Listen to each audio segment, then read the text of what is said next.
Hello, this is the luckiest maths teacher in the world. Thank you so much for tuning into this video in which we go through Pythagoras' theorem. So this is actually an equation that will allow us to find unknown sides in right-angled triangles. So make sure you understand we can only use Pythagoras in right-angled triangles. So on your screen we have a triangle. So obviously if it's a right-angled triangle, this here would be a right angle. So the side that is opposite, the side that is facing the right angle is called the hypotenuse. So it turns out the hypotenuse is always the longest side of the right angled triangle. So the side that doesn't touch the right angle is always the longest side. So we're going to label the sides A, B, and C. We always call the longest side C, and A and B are the two shorter sides. So it doesn't matter which way around you label A and B, they're the two shorter sides, but it matters that you label C the longest side, because this is Pythagoras' theorem. Pythagoras' theorem says that a squared plus b squared equals c squared. In other words, the sum of the squares of the two shorter sides is equal to the square of the longest side. This side squared plus this side squared equals the longest side squared. So we can use this formula to find unknown sides. So if I want to get c by itself from this equation, I just need to square root each side of the equation. So if I take this equation here and square root both sides, I get c equals the square root of a squared plus b squared. Now let's say I wanted to make a the subject of this equation. So I could subtract b squared from both sides, and then I undo squaring by square rooting. So I'm going to square root both sides, and I get a equals the square root of c squared minus b squared. So what is all this about? Well, I've rearranged this equation into this form. This is the formula I use when finding c, a longer side, and this is the formula I will use when finding a shorter side. So please note the differences in the formula. We add when we're finding the longer side, the hypotenuse, and we subtract when we're finding the shorter side. So actually using these two formula is very simple. Let's look at some examples. Okay, so on your screen we have two questions. We will find the value of the pronumeral in each of them using Pythagoras' theorem. So we'll start with this one on the left.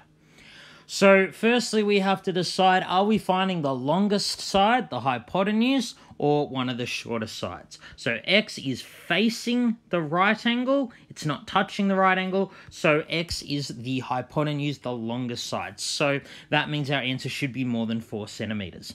So the formula that I gave you is this. So we're using the formula c equals the square root of a squared plus b squared. Remember, we add when we're finding the longest side. So in this case, the longest side I've called x. So I can just replace c with x. It doesn't really matter what I call it. So a and b are just the two shorter sides. So this will just be the square root of 3 squared, a squared, plus b squared.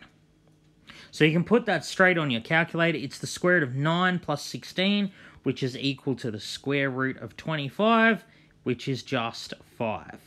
So because the other sides were in centimeters, this will also be in centimeters. So we have used Pythagoras' theorem where we knew 2 of the sides. We've used it to find the third side, in this case the longest side. So let's look at this one over here. So we're going to find y. This time, y is a shorter side. We know that because it's touching the right angle. 12 is the longest side. So because y is one of the shorter sides, we're going to use the formula I gave you, a equals the square root of c squared minus b squared. So we've subtracted in the formula because we're finding a shorter side. So once again, it's not called a, the question called it y. I can just change it. It doesn't matter if I call it y, z, whatever.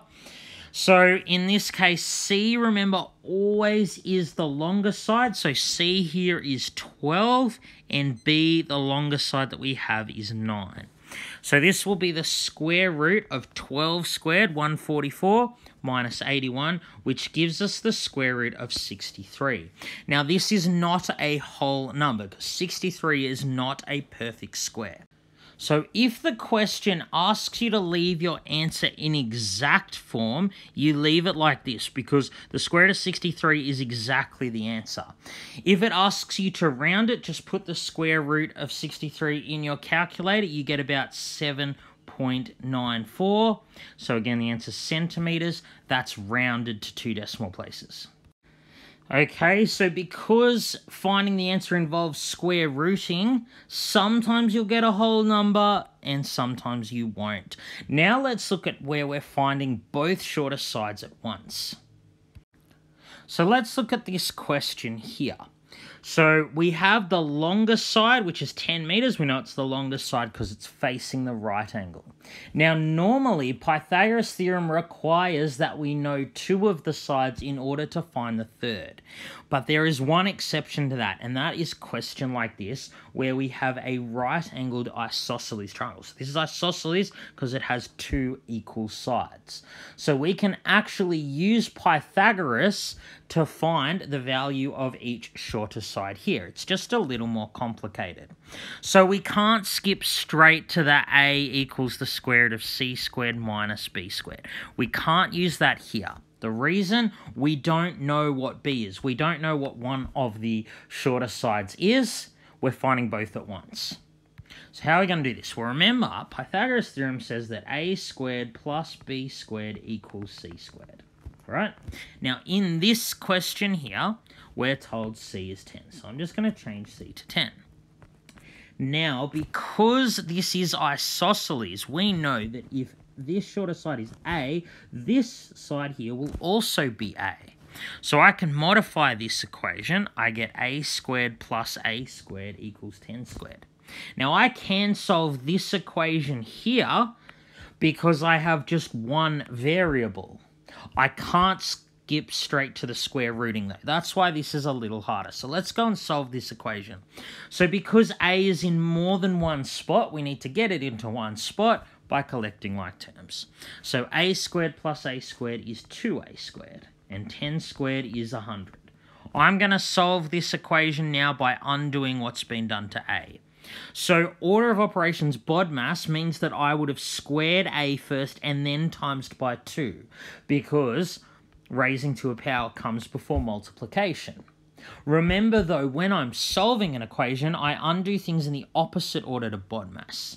So because I squared then times by 2, I'm going to undo the timesing by 2 first. I'm going to divide each side by 2. So 2a squared divided by 2 is a squared, because times 2 and divide do undo each other. Then on the right-hand side, I've got 100 divided by 2 is 50. So now I need to undo squaring, and of course the way I do that is square rooting. I'm going to square root both sides. So I end up with a equals the square root of 50. So again, that would be exact form, and 7.07, that would be rounded form. And of course, both answers would be in meters because the hypotenuse was in meters. So we are done. We found that each of these shorter sides must be 7.07 meters. So once again, this is the only time where we can use Pythagoras to find 2 unknown sides. The 2 examples I gave on the previous slide, you only had 1 unknown side. All right, let's look at using this in a non-right-angled triangle. So we're going to look at this question here. What is the area of the triangle below? So it's an equilateral triangle with side length 6 centimeters. So hopefully you're really confused right now and you're thinking, what does this have to do with anything we've talked about? We're talking about area all of a sudden. Well, actually, Pythagoras can help us find the area of a triangle, because we know to find the area of a triangle, it is base, which is 6 centimeters, times the perpendicular height, not the slant height, divided by 2. The problem in this case is that I don't actually know what the perpendicular height is, but I'm going to use Pythagoras to find it.